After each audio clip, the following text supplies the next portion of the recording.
Fala aí pessoal, tudo bem? Tô aqui para falar de NBA hoje, mas antes de começar esse vídeo, peço para você vir aqui, deixar o seu like, se inscrever, compartilhar, mandar para seus amigos aí que gostam de basquete, que gostam de NBA, que torcem para algum time e me ajudem a divulgar ainda mais o canal e isso dá muito gás para continuar fazendo os vídeos para vocês. E é isso, bora pro vídeo. All my niggas is winning, screaming all my life. I want money and power, respect my mind or die from less shot. I break my dick. Como vocês já sabem, hoje o vídeo é sobre a NBA, mas precisamente sobre os playoffs. E tem até um tempo que eu não faço vídeo sobre basquete, inclusive é o que algumas pessoas pedem para falar mais sobre. E tá aqui um vídeo para falar do que tem sido os playoffs até aqui, até o momento. Lembrando que os playoffs ainda seguem, tá só no início, a primeira rodada, e alguns jogos já foram decididos e alguns confrontos, e eu vou começar por eles, começando por Denver Nuggets e Timberwolves. Esse aqui já era de se esperar, né? Uma vitória do Nuggets, que tem um dos melhores quintetos da NBA, conta com o melhor pivô da liga, um cara que, de novo, deve ser considerado o MVP, e se for assim, será a terceira vez consecutiva, coisa que só ele conseguiria fazer.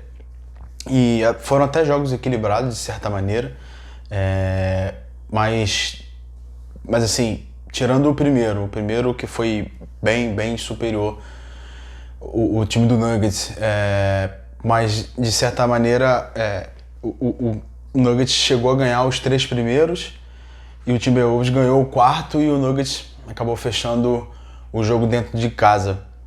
Destaques para esse confronto foi obviamente o Jokic e o Jamal Murray, que voltou de lesão recentemente no início do playoff ou no final da temporada regular, não lembro certo, mas eu acho que foi até no final da temporada regular e precisava desse tempinho para ganhar ritmo. Pelo lado do Timberwolves, que foi muito bem, foi o Edwards. Foi um monstro, apenas seu segundo playoff, teve médias absurdas, teve partidas que, se não me engano, ele fez 40 pontos, 40 e poucos pontos, e é um cara que vem evoluindo bastante.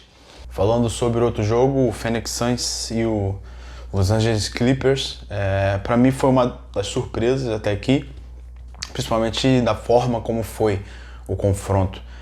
De maneira geral, eu acho que era bem equilibrado esse confronto, principalmente pelos elencos.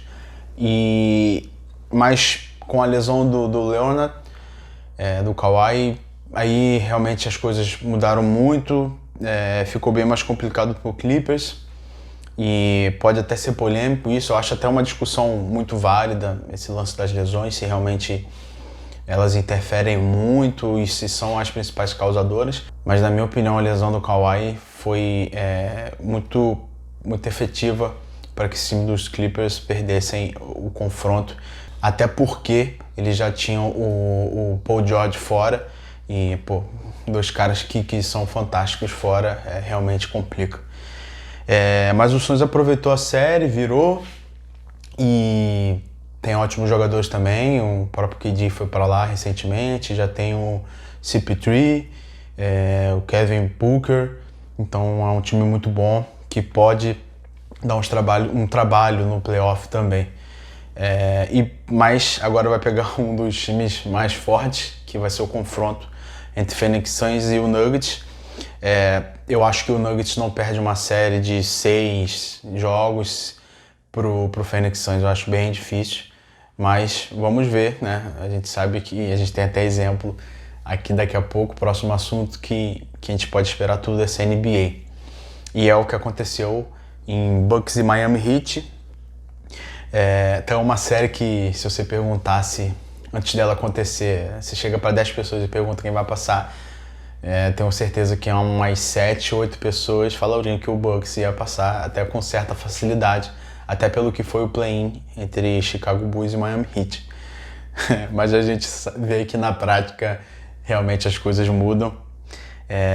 O Jimmy Butler com uma média de 37,6 pontos por jogo, um absurdo. Mas também, assim como na série entre Suns e Clippers, Aqui também tivemos uma lesão, a lesão do Giannis Antetokounmpo. Ele se machucou no primeiro jogo, voltou no quarto, chegou a jogar no quarto, mas aí não teve jeito, o Miami foi superior.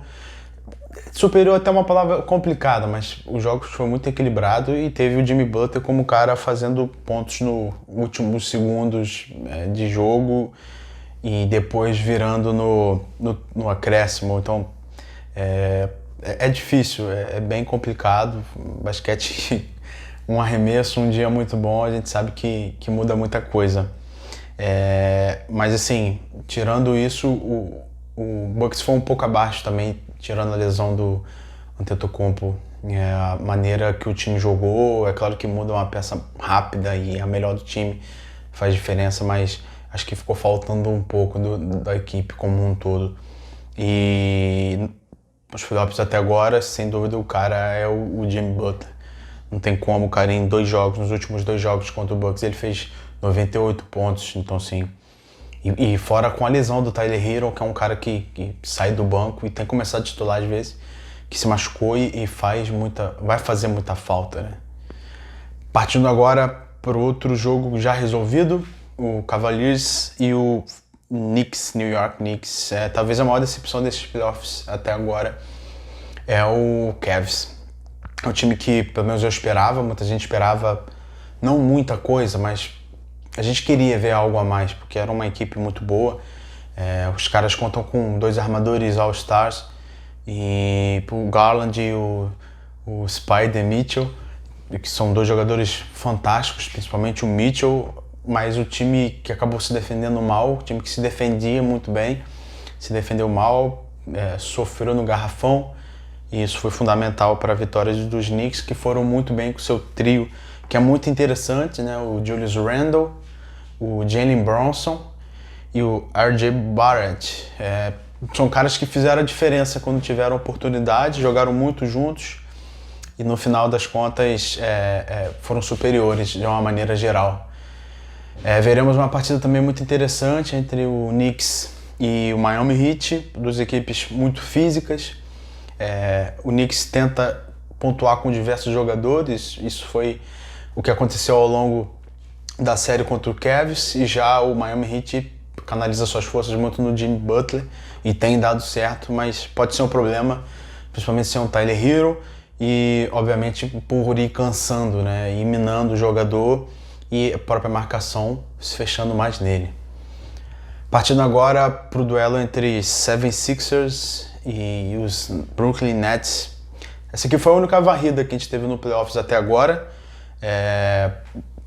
Foi um jogo totalmente esperado do 76ers, que é um excelente time e muito físico. Um time muito bom, conta com um cara fantástico, que é o Joel Embiid.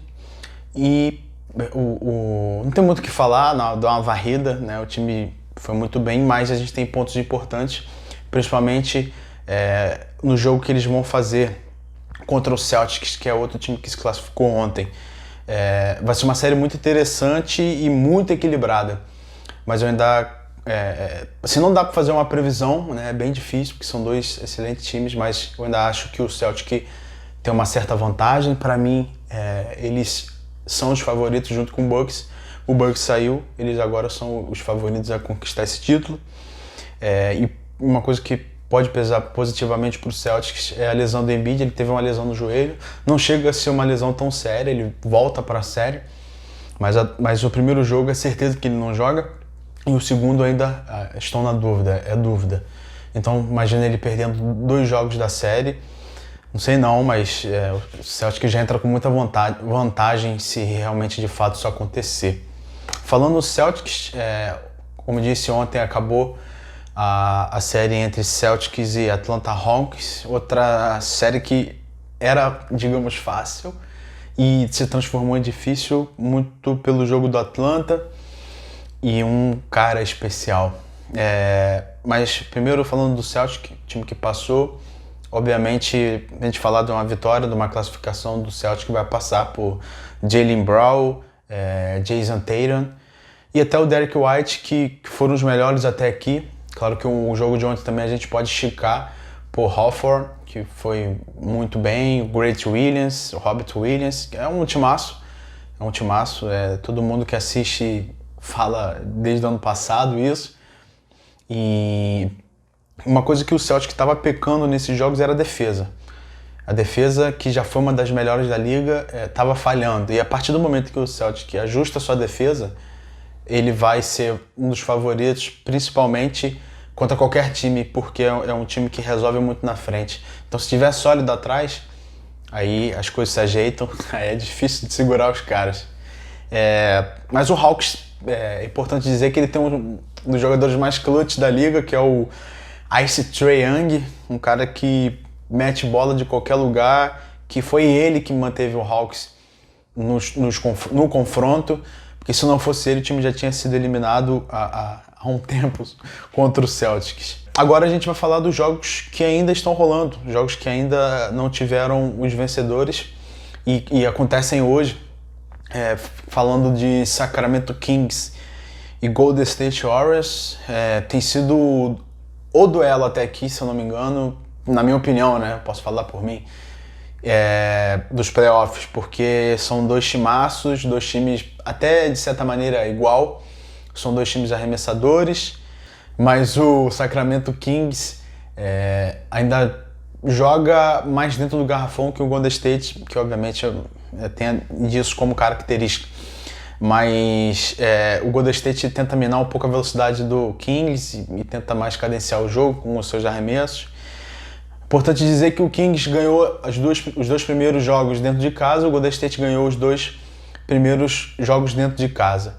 Aí o jogo voltou para Sacramento, o Golden State ganhou, que foi o último jogo, e agora a partida, o jogo volta para Califórnia e para São Francisco, e o Warriors, se ganhar hoje, acaba avançando e não vai precisar do jogo 7. Do lado do Warriors, Curry, Thompson, Green, Ings jogando muito bem.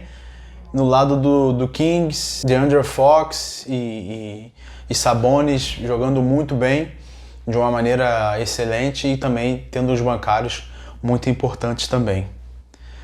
Passando para o jogo entre Grizzlies e Lakers, que é outro jogaço, que até agora tem sido muito equilibrado também. A gente vê um Lakers muito bem com o LeBron, com Anthony Davis, Austin Rivers e jogadores que têm sido decisivos. A gente vê o banco pontuando pouco ainda, aliás. Mesmo tendo o Schroeder e o Hachimura, ainda precisa de um pouco mais. O Grizzlies, ele teve a volta do Ja Morant no final da temporada regular e ele ainda tem melhorado, tem buscado mais o ritmo, mas é um cara que já tem jogo contra o Lakers de 45 pontos, quase fez um triplo-duplo, ficou a um rebote de fechar, mas nesse jogo que fez 45 pontos acabou perdendo até. Mas é importante dizer que a série está 3-2 para o Lakers, e a partida agora volta para a Krypton Arena, que no caso é o estádio do Lakers, né? Os antigos, e eu prefiro chamar de Staples Center ainda, mas a gente tem que usar o nome correto. Mas tem tudo para ir para o jogo 7. Se o Grizzlies por um acaso ganhar hoje, o jogo volta para Memphis, aí a gente sabe que vai ser muito difícil, aí o Lakers eu acho que não consegue segurar o Grizzlies lá dentro. Mas é isso, eu espero que vocês tenham gostado do vídeo, fique por dentro. Quando tiverem as semifinais de conferência, eu volto aqui para falar de como está sendo, como vai ser. Lembrando que hoje tem o jogo do Golden State e o Sacramento Kings, às 9 horas, e o jogo entre Lakers e Grizzlies, às 11 horas, os dois na ESPN 2, os dois consecutivos. Então você assiste primeiro o Golden State, depois o Lakers. Se o Golden State ganhar, o Lakers ganhar, acaba a série. Se ambos perder, vamos para o jogo 7, nas casas dos seus rivais. É isso, só para avisar que sábado, amanhã, tem vídeo da Fórmula 1. Espero vocês aqui. Tamo junto, valeu, é nóis.